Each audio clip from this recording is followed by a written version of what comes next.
Good evening everyone, welcome back to my YouTube channel nurse world. आज का हमारा topic है सीएसएफ एनालिसिस इन मेनिंजाइटिस।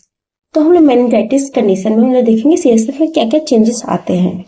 तो सबसे पहले टाइप्स देख लेते हैं मेनिंजाइटिस। एक नॉर्मल सीएसएफ देखेंगे, इसमें bacterial meningitis, viral meningitis, fungal meningitis और टीबी मेनिंजाइटिस हम लोग पढ़ेंगे। अपीयरेंस इसमें सीएसएफ अपीयर कैसा होता है वो देखेंगे, डब्ल्यूबीसी देखेंगे, ग्लूकोज देखेंगे, प्रोटीन और सीएसएफ देखेंगे।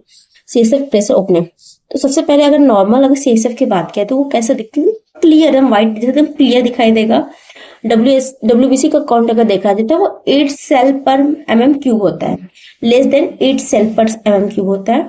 अगर ग्लूकोज उसमें कितना होता है 50 to 80 mg पर डीएल होता है। प्रोटीन 15 to 45 mg पर डीएल होता है। और जो सीएसएफ ओपनिंग प्रेशर होता है वो 90 से 180 मतलब 90 to 180 mmHg होगा। तो ये हमारा नॉर्मल सीएसएफ की वैल्यूज होती है। अब आते हैं बैक्टीरियल मेनिंजाइटिस। अगर बैक्टीरियल मेनिंजाइटिस है तो इसमें जो सीएसएफ का अपीयरेंस होगा वो टर्बिड होगा। टर्बिड लाइक थोड़ा सा डर्टी मडी टाइप का दिखेगा, थोड़ा सा ठीक है, क्लियर नहीं होगा, वो टर्बिड होगा। डब्ल्यूबीसी का काउंट अगर बैक्टीरियल इन्फेक्शन तो डब्ल्यूबीसी का काउंट अधिकतर क्या होता है वो इंक्रीज हो जाता है बैक्टीरियल मेनिंजाइटिस में। ग्लूकोज जो होता है वो लो हो जाता है, मतलब जो normal value 50 to 80 mg per day उससे मतलब 50 से कम हो जाता है, ग्लूकोज कम हो जाता है। प्रोटीन की बात करें तो प्रोटीन हाई हो जाता है और सीएसएफ की जो ओपनिंग प्रेशर होती है वो भी हाई हो जाती है। ठीक है, तो बैक्टीरियल मेनिंजाइटिस में उसका जो अपीयरेंस होता है वो टर्बिड हो जाता है, डब्ल्यूबीसी का लेवल बढ़ जाता है, ठीक है, ग्लूकोज का लेवल कम हो जाता है, प्रोटीन का लेवल बढ़ जाता है, सीएसएफ जो ओपनिंग प्रेशर होता है वो भी इंक्रीज हो जाता है। इसके बाद आता है वायरल मेनिंजाइटिस की बात करें।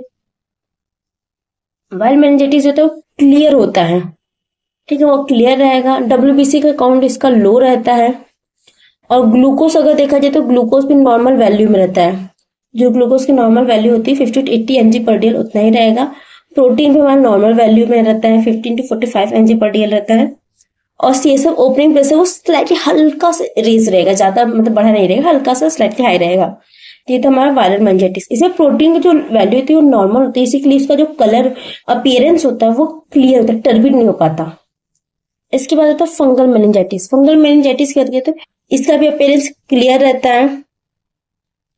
डब्ल्यूबीसी अगर देखा जाए तो लो रहता है, ग्लूकोज हमारा लो रहता है, इसमें प्रोटीन हाई हो जाता है और सीएसएफ जो ओपनिंग प्रेशर रहता है वो भी नॉर्मल से हाई हो जाता है। और टीबी मेनिंजाइटिस की बात करें तो इसका जो अपीयरेंस भी टर्बिड होता है, मतलब थोड़ा क्राउडी टाइप का दिखेगा। इसमें डब्ल्यूबीसी का काउंट हाई मिलेगा, ग्लूकोज का काउंट जो होता है वो लो मिलेगा, प्रोटीन का काउंट हाई रहेगा और सीएसएफ ओपनिंग प्रेशर जो होता है वो भी इंक्रीज मिलेगा।